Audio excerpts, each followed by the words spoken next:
mid-north coast of New South Wales, speaking to community and stakeholders about the future during these difficult times. But can I start by thanking the nearly 20,000 people that came forward and got tested to 8 p.m. last night. It's almost double what we had the previous day, and I can't tell you how grateful I am.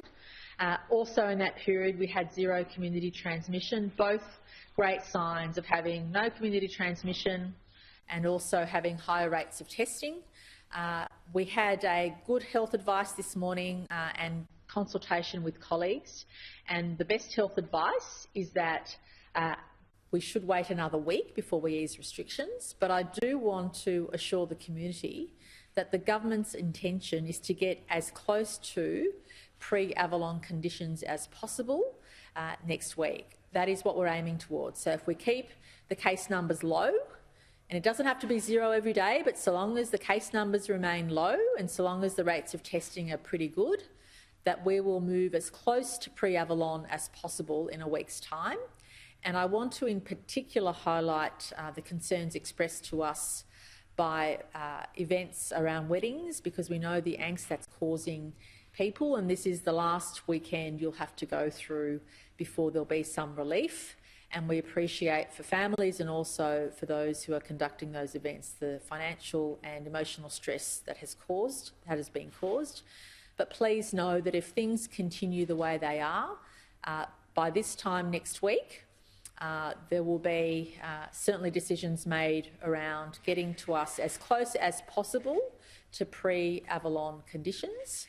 I will say, however, that we do want to encourage people to go back to work in a COVID-safe way. We do want to make sure that we have the right settings in place, given there are more contagious strains of the virus, and for that reason, some settings may stay in place, and in particular I'd like to highlight masks, for example, on public transport might be something that stays in place indefinitely.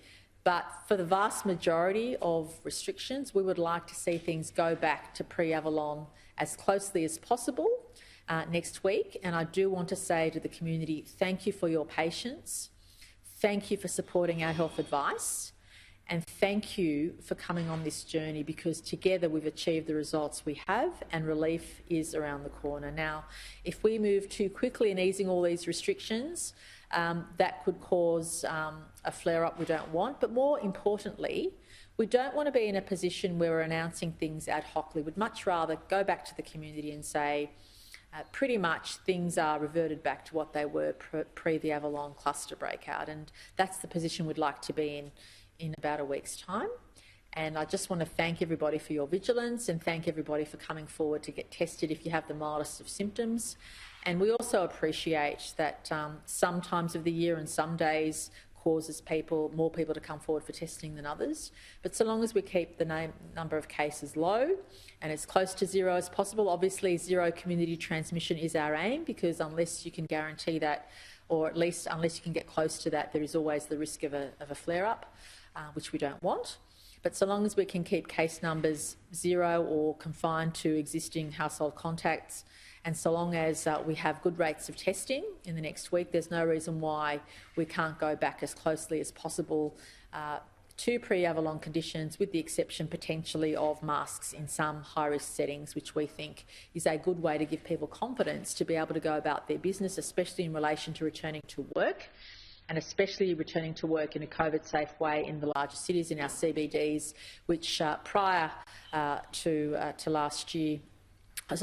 this year, we're experiencing enormous drop-offs in people going back to those normal workplaces. So a deep gratitude to the community for allowing New South Wales to get where we are. But also, can I say that whilst I'm on the mid-north coast, what a great couple of days it's been to really get a sense from the community in the regions about how they're bearing up during COVID. And certainly what I've learned is that people in the regions, especially in this community in mid-north coast, whilst these are very challenging times, many businesses and community organisations have managed to adjust and actually succeed and grow during this time. And that's really given me a sense of confidence about what New South Wales is capable of moving forward and what the regions are capable of.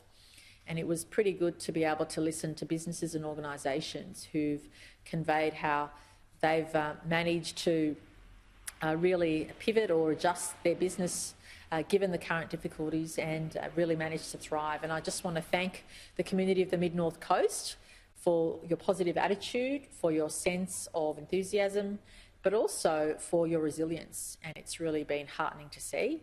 And certainly it's that resilience which I think will allow our regions to grow and thrive during what is otherwise an extremely difficult condition off the back of a deep drought, floods, which this community has experienced, but also on top of that, obviously, the bushfires and the pandemic. And all those things combined have impacted on the resilience of the community and really allowed communities like this to shine.